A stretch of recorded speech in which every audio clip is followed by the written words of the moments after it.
I have sat here listening and I am quite perplexed.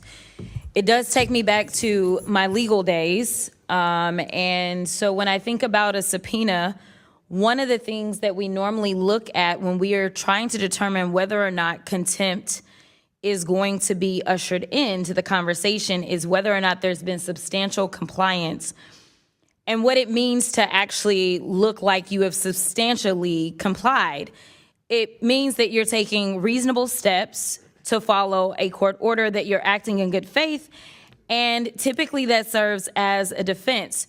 So if we are still crafting the parameters of said subpoena, for instance, my colleague, Mr. Walkinshaw, just asked whether or not this would be limited to the Epstein subject matter.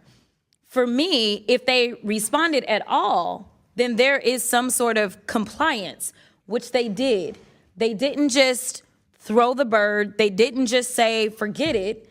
But more importantly, I just want to point out that we are living in an age of hypocrisy, because my other colleague just pointed out that Mr. Perry sits here and somehow sits in judgment of others. Frankly, that is what people are kind of getting annoyed by, is the hypocrisy, because Mr. Perry still has an outstanding subpoena that was never complied with. In addition to that, he talked about we need to care for the victims. Somebody correct me if I'm wrong, and I will yield my time. But I don't believe that Mr. Perry ever signed off on the discharge petition in the first place. So I don't know if he is just doing what he believes is politically expedient. But I will tell you this. I refuse to be a puppet, because Democrats tend to be of goodwill.